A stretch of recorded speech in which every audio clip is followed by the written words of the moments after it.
It's time now for Perspective. Today we're speaking to the Director of Operations for Europe, the Middle East and North Africa at the Institute for Economics and Peace. This Thursday is an important day for the think tank as it releases the second edition of its Ecological Threat Report.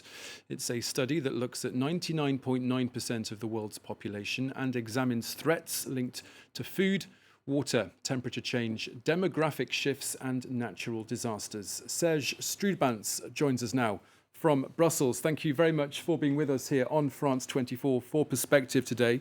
And now, before we get into the nitty-gritty of the findings, perhaps you could briefly tell us how the IEP put together this report, who was spoken to, and just how this whole research was carried out. Well, thank you very much for having me, with great pleasure. So the IEP is looking at the interplay between 8 different ecological threats, but also is looking at the resilience of countries to cope with the impact of those threats and really absorb the shocks that those ecological threats will generate. These 8 ecological threats can be distributed over 2 different approaches. The first approach, we will look at the scarcity of resources, so the difficulty to access water and to access food, and we combine this with a growing world population, so demographic evolution. On the other hand, we look at 5 types of natural disasters. I think what is important to know is that the ecological threats themselves, combined with this resilience, is what really the heart of the report. Climate change in this is seen as a factor that can just accelerate the impact of existing ecological threats.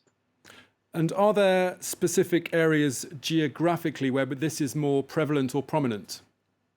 Well, absolutely. We have identified 30 countries in the world, 30 what we call hotspots countries in the world, and they can be distributed in really 3 main zones. So first, the Sahel zone in sub-Saharan Africa, reaching from Mauritania to the Horn of Africa. The second zone is a little bit more to the south in Africa, really reaching from Angola to Mozambique and Madagascar. And the third zone would really initiate in the Middle East, countries like Syria and Iraq, and reach down to Central and South Asia, countries like Pakistan and Afghanistan. Now, as I was saying, this is the second report that you have put together at the IEP. What has most changed since the first report? Well, I think one of the main results of this year's report is clearly the intimate relation between ecological degradation and conflict. The 15 most impacted countries by those ecological threats, well, from those 15 countries, 11 are already in conflict today, and an additional 4 really see their levels of peacefulness decrease in a very fast manner and are basically falling also in a violence trap. What we see there is the emergence of vicious cycles where ecological degradation will lead to more violence, to more conflict, and on the other hand, more conflict and more violence will lead to even larger ecological degradation and even more difficulty to access certain resources. Now, Afghanistan has been in the headlines a lot in recent weeks following the Taliban's takeover of power there, and it's also a country that has been singled out in your report for several reasons. Tell us why. Well, clearly Afghanistan is the country that is facing, out of the 8 ecological threats, the largest number of potential threats. And you can couple to this a very low level of resilience and almost an existing level of resilience. So it's this combination that is really putting Afghanistan on top of the Ecological Threat Report this year.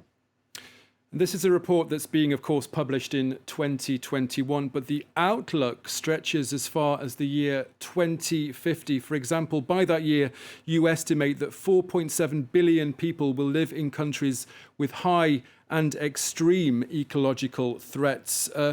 What are the forecasts from this research that you find the most worrying? Well, clearly, as I said before, the interaction between violence and the ecological degradation. So we clearly see more and more violence, more and more conflict, potential societal collapse. So the systems that we see, the country, we see them as systems, they might really collapse because of the lack of resilience and the high impact of those ecological threats. So that's one thing we need to look at. But we also see that the access to resources, water and food, which basically can be translated in more food insecurity, in high levels of malnourishment, and definitely no access to water. This is something that is really important in the report, and where we see a continued trend and even an inverse trend. For example, for food security and malnourishment, we see that over several decades there was an improvement, but now we see those figures increasing. What we also see is the demographic evolution being the strongest in those countries most impacted both by ecological degradation and also by conflict. So those are all evolutions that are really negative and really provide us with a very, I would say, dark outlook until 2050. Now, in a matter of weeks, leaders, scientists, academics and activists will all be descending on Glasgow for the COP26 summit. Your immediate hope must surely be that attendees will read, digest and take stock of what you've put together here in this report. Well, clearly, I mean, this is why us, Institute for Economics and Peace, as a think tank, do this work. It's to, of course, address the general audience and inform the general audience, but definitely also support the work of policymakers and decision makers. I think what we would like to say on the eve of COP26 is we are really urging for a systemic approach to, I would say, everything that we are analyzing in the Ecological Threat Register. So definitely analyze the impact of ecological threats, but also realize that you also need to address violence and conflict in the world. Next to this, you also need to start investing in good and better forms of development to increase the resilience of countries, to absorb the shocks, to absorb really the impact of those ecological threats. And just in the short term, where will your research take you next?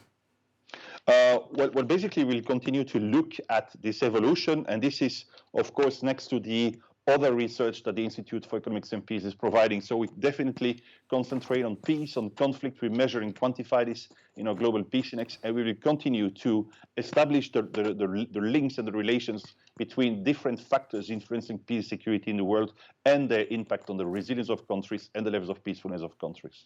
Okay, Serge Stroobants from the IEP in Brussels, thank you very much for joining us for today's perspective.